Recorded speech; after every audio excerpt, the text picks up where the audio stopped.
Yung negative dito guys, mag-ingat kayo sa mga manloloko, especially sa mga kaibigan na manloloko. Kaibigan, kakilala na manloloko, mga kapiksi. So, yung mga strangers kasi, normal yon na may mga strangers talaga na manloloko. Pero yung kakilala mo na manloloko, sinasadya talaga yon mga kapiksi. Intentional yon, ibig sabihin, okay? And maaaring magkasira yung relationship nyo nitong person na to dahil sa panloloko niya. So, yung mga example niyan, yung mga tinatakbuhan ng pera, inuutangan, mga bina-backstab,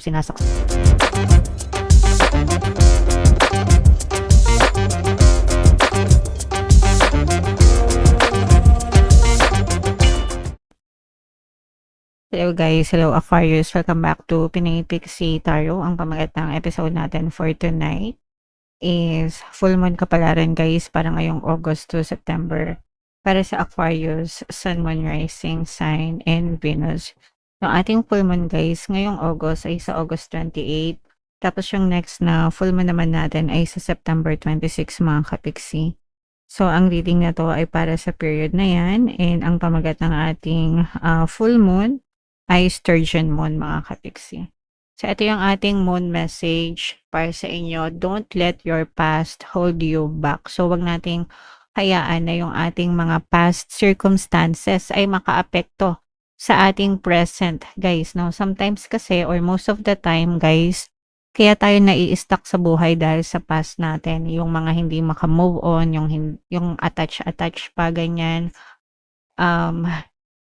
Naiwan pa yung mga kaluluwa nila sa past, mga kapiksi, no? Yeah, so you have to release and let go of the past, mga kapiksi, para kayong nakakadena, guys, no? So, kailangan magkaroon ng release, no? Sa inyong mga emotion. Yeah, so yung mga negative emotions na natrap sa past, hindi maka-move on, kailangan nyo na yun i-let go para maging maganda na yung daloy ng buhay nyo. So, attune to the moon, I release the past, okay? Comment nyo na rin yan sa comment section, guys. I release the past. So, i-let go nyo na yung mga past, mga kapiksi. Additional meaning nitong card na to, a relationship is karmic and has played out across many lifetimes. So, for some of you, pwedeng nagsisuffer kayo sa relationship nyo, guys, no? Dahil karmic yung relationship nyo. So, pag karmic yung relationship, guys, ibig sabihin sa past life nyo, kayo din yung mag-partner and tinuturuan kayo ng leksyon sa lifetime nyo, sa ngayong lifetime nyo, mga kapigsi, may mga unresolved issues kayo sa past life nyo. Kaya nauulit yan ngayon para matutunan nyo yung leksyon. And para maputol yung karmic ties, kasi pag hindi yan naputol guys, sa next lifetime nyo, maaaring kayo ulit yung mag-partner and magdusa ulit kayo. So, para maputol yung karmic ties, kailangan talaga ng forgiveness, pagpapatawad. Yun lang yung susi para maputol yung karmic ties, okay? So, kailangan talaga yung forgiveness, guys. Your attraction to someone may be verging on the obsessive. Baka na-obsess na kayo guys masyado. Sa mga partner nyo, huwag nyong gawing sentro ng buhay nyo. Yung mga partner nyo, mga kapiksi, dapat ikaw yung sentro ng buhay mo. Dahil sa buhay mo, ikaw yung importante, hindi yung person mo. Okay? Just because you can do something doesn't mean you should. May mga bagay na hindi lahat ng bagay dapat ginagawa natin, okay? So, may mga bagay na dapat pinagpapaliban, depende sa sitwasyon nyo, mga kapiksi, and meron din naman mga bagay na dapat sila yung pinapriority, mga kapiksi, okay? So, depende sa sitwasyon nyo, guys, iba-iba naman kayo ng sitwasyon. So, comment down below if naka-resonate kayo dyan.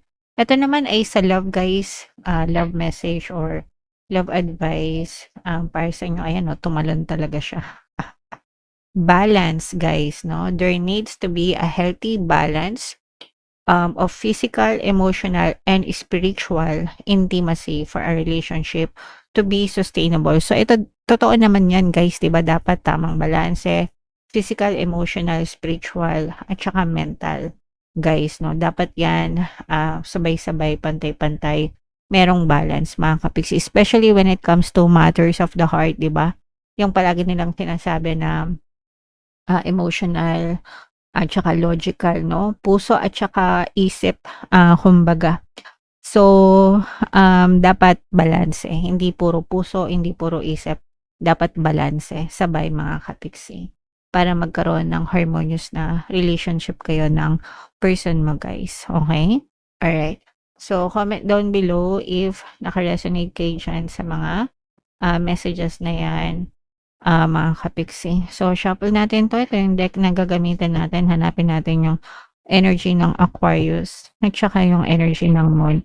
Habang sina-shuffle ko 'to guys, panoorin niyo muna yung, video natin regarding sa ating paano mag-manifest ng abundance video course. Kapiksi, sawa ka na ba sa mga struggles at hirap sa buhay mo? Masipag ka ba at masikap sa buhay ngunit hindi ka pa rin umaasenso? Ilang beses ka na bang nag-attempt magnegosyo at mag-invest pero palagi ka pa rin nalulugi? Sa pagkakataon na ito ay maaaring may subconscious beliefs ka na nagiging balakid sa iyong pag-unlad at pagyaman. Introducing, paano mag-manifest ng abundance video course. Dito ay matututunan mong ma-overcome ang mga balakid mo para tuluyan ka ng umunlad, umasenso, sumagana, maging matagumpay, successful at maswerte sa iyong kabuhayan, pera, trabaho, negosyo, salapi at kaperahan ng bonggang-bongga. Dali, mag-send na ng email sa pinoypixie@gmail.com at simulan na ang iyong pagyaman ngayon. Alright, so sa lahat ng gusto mag-avail ng course guys, meron tayong paano mag-manifest ng abundance video course, paano mawala ang third party, at magkaroon ng harmonious na relationship, paano pabalikin si ex, revise breakup. Sa mga interesado guys, mag-send lang kayo ng email sa pinoypixie@gmail.com. And sa mga naghahanap ng pampaswerte guys, meron tayong money shaker jar. Ito yun guys, no? Super liit na bote pero super effective, super powerful. At saka ito. So ito yung ating WhatsApp number guys. I-chat nyo lang ako dyan mga kapixie. So Aquarius, kayo ay na-represent ng Queen of Wands. Dito sa deck na to guys, ang air sign ay represent ng Wands. So ito yung ating Moon energy. This is both positive and negative. Yung negative dito guys, mag-ingat kayo sa mga manloloko, especially sa mga kaibigan na manloloko. Kaibigan, kakilala na manloloko, mga kapiksi. So, yung mga strangers kasi, normal yon na may mga strangers talaga na manloloko. Pero yung kakilala mo na manloloko, sinasadya talaga yon mga kapiksi. Intentional yon. Ibig sabihin, okay? And maaaring magkasira yung relationship nyo nitong person na to dahil sa panloloko niya. So, yung mga example niyan, yung mga tinatakbuhan ng pera, inuutangan, mga binabackstab, sinasaksak patalikod, mga nagkakalat ng mga chismis, ganyan, no? So, hindi talaga sila totoong kaibigan or hindi talaga sila totoong tao sa inyo, mga kapiksi.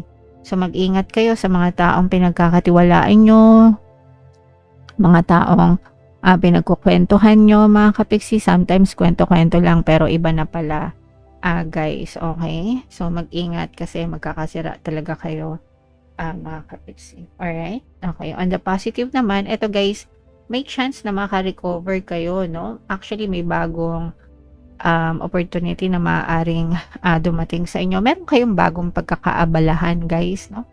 So, itong pagkakaabalahan nyo, pwedeng bagong pagkakakitaan, bagong trabaho, bagong proyekto, bagong hobby. Pero magiging abala kayo guys, no? Hindi masasayang yung oras nyo ngayon. Pwedeng nag-aaral kayo, may pinag-aaralan kayo, or sinasaliksik, ganyan. Pero magiging abala kayo. May pagkakaabalahan kayo ngayong buwan na to. And for some of you, maaaring maging chance din yan. Kung ito man ay pagkakakitaan, mga kapiksi, maaaring maging chance din yan para umangat yung inyong pamumuhay, guys. Or makarecover, lalo na kung kayo ay galing sa mga problema, pagsubok, challenge, mga kapiksi. Makakabawi kayo. Makakabangon kayo. And dahil din yan sa inyong good karma guys, no? Kaya kayo ay nakabangon dahil binibigay sa inyo ni universe yung mga rewards na karapat-dapat para sa inyo, mga kapiksi. Alright? And for some of you mga kapiksi na maaaring may travel na maganap para sa mga pamilya, kung kayo ay mayroong mga or parang celebration din, mga kapiksi, baka merong may magba-birthday sa inyo or something na maganap, kaya merong celebration, family celebration, mga kapiksi. Alright? Okay.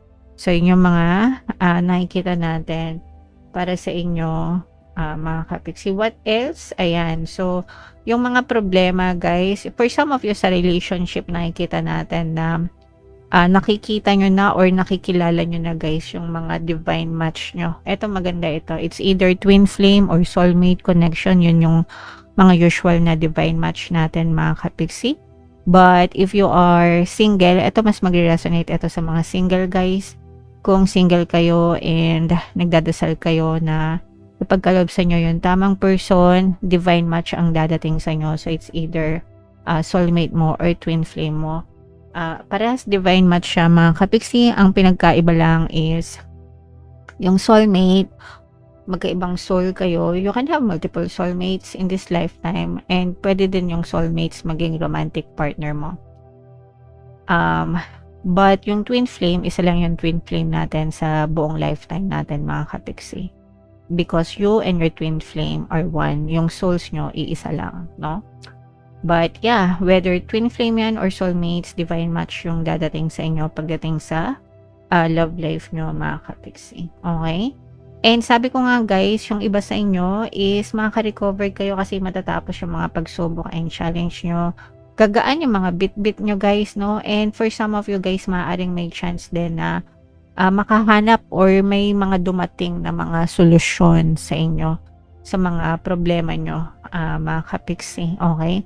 So, makahanap kayo ng mga solusyon or may mga dadating na solusyon sa mga problema nyo. So, you don't have to worry, mga kapiksi. Gagaan din yung buhay nyo, maka-recover din kayo. Okay? Alright. So, yeah. Comment down below, guys. Ito, i-mind mo yun na itong mga divine match, mga solusyon sa problema, recovery, mga kapiksi. Okay? Ano pa? Itong mga good karma. Yung mga magaganda, guys, i-claim nyo na, i-mind nyo na sa comment section. And comment down below if naka-resonate kayo. For more tarot readings, guys, ito yung playlist nyo. Ito naman yung ating success stories ng paano mag-manifest ng abundance video course. Panoorin nyo itong video natin, guys, about money shaker jars. Thank you for liking, sharing, and subscribing. See you next time. I love you all, guys. Have a nice day. Bye-bye.